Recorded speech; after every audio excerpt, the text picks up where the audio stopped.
Hi, I'm so excited about today's visibility shift. I've probably mentioned a few times on social media, so you may or may not have seen that I had a double page spread in Brand G magazine. And I often talk to my clients about the importance of getting your name out there and trying to be published in magazines, increases credibility for your brand, etc. So I'm very, very excited today to be introducing Dina Behrman, who is a PR strategist. Now, she's got loads of gems to share with you all and insights into the industry. So please do listen. And by the way, welcome to the Visibility Shift. It's lovely that you've come back. I'm really excited, as you can see, about today's guest. So without further ado, please listen to myself and Dina in conversation about visibility today. Thank you. Thank you so much for joining me this week for conversation around visibility and business. Over the last few weeks, I've been joined by some amazing women who have been in the business to help you become more visible to your ideal clients. So today, I'm really pleased to introduce the fantastic Dina Behrman. Dina's a UK-based PR strategist and publicity coach, and she helps entrepreneurs globally to get featured in the press so they can generate impactful publicity that attracts their soulmates. And I have to say, I really love that phrase, soulmate clients. It's amazing. So hello, Dina. Thank you for joining me today on the Visibility Shift. We met fairly recently networking, but before that, we'd met online. And what I love about that is that it's kind of like a shortcut. So when you do finally meet face to face, you feel like they're familiar and you know them already. So Yeah, it's a really good way to create relationships. And I suppose this is one of the aims of PR generally, to get a greater connection with their audience. So exactly. before we dive into the questions, can you tell me a little bit more about yourself and the business of PR? Because I know that a lot of people would be really love to know more about it. It's a really interesting subject. Yeah, thank you so much for having me. So I'm a former journalist and PR strategist and publicity coach. So I help entrepreneurs to be seen and heard in the press. So that means I help them to share their stories and their expertise in newspapers, magazines, blogs, podcasts, TV, radio, and I help them to use that publicity to grow their business. So it's being featured in the places that will get them in front of more of their ideal clients, but also places that will really boost their credibility, help to position them as an authority, help them to boost their SEO, and ultimately help them to attract more clients and make more sales. That sounds brilliant. I mean, obviously, that's what we're all trying to do for our clients is just make their business more profitable at the end of the day. And we sort of like talk around the subject, but actually, essentially, people want to get more money into their business, so then they can go off and do the things that they really want to do, whether it's being traveling or spending more time with their family. And I often talk to my clients about how important it is to get seen in multiple places, and especially the press gives you kind of a lot more credibility around your business. Um, so I'm going to dive into the questions now, because I know people are dying to sort of hear what you've got to say about these things. And the first thing I wanted to ask was, what was the leap of faith that you took to step out of your comfort zone and step into the limelight initially? Yeah, so when I started my business, I wasn't used to kind of putting myself in the spotlight. And I'm much more of a kind of introverted character. So I really did have to kind of stretch my comfort zone to put myself out there and start being visible myself because I knew that I could help my clients do it. I was successfully helping my clients to do it, but I wasn't really doing it for myself. And so, there was a bit of a mindset shift that I had to make around viewing myself as an expert and feeling like, people would be interested to hear from me and being able to put myself out there and get visible. And so it was a combination really of sort of shifting my mindset around that and then taking the practical steps as well to kind of put myself out there and get visible. And actually working on my own PR meant that I got interviewed on different podcasts. I got featured in Forbes and Entrepreneur Wow. magazine, Huffington Post. I was on BBC Radio. And it really was that combination of sort of shifting my mindset around the idea of visibility and not feeling awkward about talking about myself and talking about my achievements and putting myself forward as an expert. And then obviously the practical side of it in terms of actually, pitching myself to journalists and editors and podcast hosts and things like that. So when you were just going to throw in a bit of an extra question here, when you were working on your mindset, did you need to go and work with somebody, or was it something that you felt you could work through yourself gradually to kind of get to that point where you could? I mean, you've appeared in some amazing places, so I'm interested to know if that was a gradual process or whether you needed to talk to anyone about that. Well, I was actually already working with a business coach, and so that really helped because sometimes it's just having those conversations with people, and having someone kind of point out to me that I was helping my clients to do it and I wasn't doing it myself. And I think a lot of business owners do that to a certain degree with whatever their area of Yeah. expertise is. Often they're so busy helping their clients, they're not actually doing the thing for themselves. And so it was almost just having that kind of, illuminated to me, because I was having these conversations with a coach at the time. And that Mm. really helped to kind of to sort of shift my mindset around it. Yeah, it's so true, actually. I mean, there's the old analogy about the builder never actually fixing his own house. And Yeah. as a photographer, it took me quite a long time to kind of get in front of the camera. So it's exactly the same thing. Our clients maybe don't realize that for us, we're just people too, and we have the same worries and issues that they do. So Yeah. we can understand them. So when you advise your clients about how to get the best PR opportunities, what advice do you give them around photography? So I'm obviously asking you that as a photographer. I'm always interested in the photography angle with whoever I interview. So I'm really interested in this because obviously I talk to my clients a lot about getting into the press and PR. So Hmm. Yeah, so I mean, the first thing is you will need photos if you're going to be in the press. And I think just as business owners, like we need photos because people need to be able to see the face behind the business. And especially if you're a sole trader, you're essentially a personal brand. And so you need photos to be able to show who you are because like you say, it's all about connection and people need to see who you are to connect with you. And it's the same with PR as well. You can really use PR to help you to connect more deeply with your potential clients by sharing stories and expertise in the press. But photos are always going to be a part of that. So I always tell my clients, that they will need some kind of photos to be able to pitch the press. And sometimes it may be that they need a simple headshot because they're going to write a guest article. And normally, if you're doing like a guest blog post or a guest article, usually there'll be a little author bio that goes at the bottom of that article, and they'll want your headshot and a few lines about who you are and what your business is.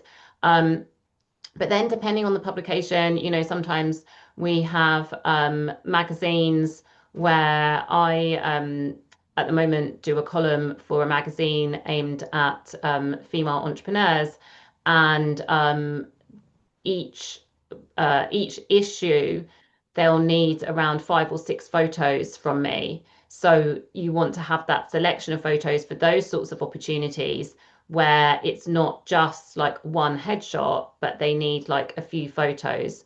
And so, you don't want to limit yourself by not having those photos available. So definitely for those sorts of opportunities, whether it's being in a magazine or an online publication, and they would need, a few photos, then it makes sense to have them ready to go. And so, because there are so many different publications, and like I say, there's print, there's online, it's really helpful to have a mix. So you want to have a few portrait, a few landscape, because different publications will have different, shape pages that they're filling and things like that. So if you can just have those available to fit in whatever they need, that's really helpful. And so you definitely want to have like a couple of headshots. And those are going to be useful for if you are writing kind of guest articles, guest blog posts, also for podcasts. Normally, if you're on a podcast, they'll ask you to send a headshot because quite often they'll make, a cover image for that podcast episode, or when they run the show notes alongside the podcast, they'll often have a photo of you. So it's really helpful just to have that headshot ready to go. And then, like I say, for any other opportunities, and you'll know this from working as a press photographer yourself, back in the day, there was a much bigger budget for press photographers to go and take photos of the people that were going to be in newspapers and magazines. And with a lot of these publications, they don't necessarily have the budget there, so they will get you to send your own photos. So, if you're going to be in an online newspaper, they're certainly unlikely to have a photographer that they're going to send out to you, and you can reach a huge number of people. Like I've had clients that have been in the Mail Online, which has a huge audience, but they're not going to have a photographer to send out to you. So it's really, really beneficial to have some photos ready to go that you can send to the journalist, because you can get really, really major opportunities and huge exposure. But they will need photos typically to go with the article. So just having them ready to go just makes the whole process so much easier. Yeah, absolutely. I mean, with my past experience, I know things have changed a whole lot. They just don't have the budgets anymore to do that. And even back in the day, they didn't pay photographers that well. I seem to Yeah. remember anyway. But so it's even more important to be able to provide imagery in advance. My final question to you is, what advice would you offer to listeners today in terms of becoming more visible to their ideal audience? And do you have one key piece of advice that you would give your clients? Yeah, so I think the main thing would be to anyone who's ever looked at someone, who's been in the press, for example, and thought, how come they've done that? Just to know that it's available to you as well, because sometimes people see other people getting featured and think that, there's something special about them. They've been handpicked to be featured, and it's not the case. The only reason they're appearing in the press is because they've pitched themselves to the press, and it's something that any business owner can do. So knowing that it's available to you, there are so many opportunities out there. There's so many podcasts now. There's all different kinds of online publications, magazines, blogs. There's so many places where you can get featured and you can get in front of other people's audiences, without having to rely on your own audience. So my biggest piece of advice is to know that it's available for you, and that if you've ever seen anyone else do it, you can do it too.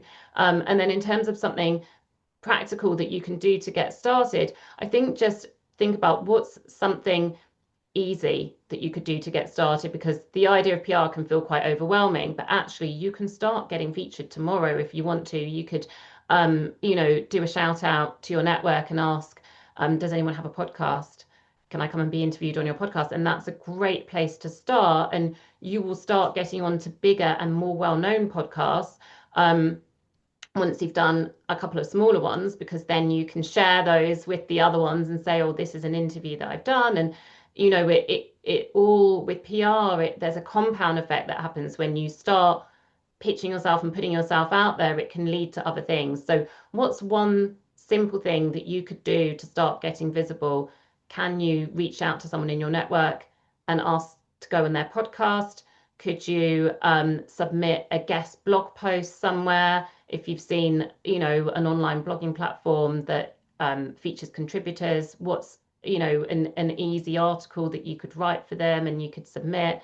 Can you get in touch with your local newspaper and pitch a story to them? Just thinking about what's one simple thing that you can get started with, because once you've taken that first step, it leads to other things and it all becomes much easier as well. That, that is such good advice, Dina. I mean, as I said before, I talk to a lot of my clients about how they should be looking for further opportunities for visibility beyond social media and websites. And being in the press is a really, really good thing to do. But I think it does take courage from some people. A lot of people often say to me, I'm not ready, I'm not ready. But actually, what they need is help to, and your advice is a good one to reach out to others to Yeah, and get also that you're support. probably never going to feel ready. I No. think none of us feel ready, so just do it anyway because like I say, there are so many opportunities out there, and you can get such huge benefits from being in the press. And you don't really need to wait until you feel fully ready because you're probably never going to feel fully ready. So if you can just do it and take those first steps, it will pay off. Yeah, that is so true. Thank you so much for sharing your experience and knowledge today. I really appreciate it.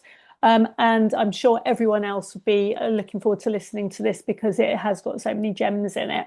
Um, if you have enjoyed this session, please do let us know in the comments. And if you'd like to know a little bit more about Dina and Dina's PR business, there will be details in the comments. So thank you so much for sharing your insights today, Dina, and I'll see you very soon.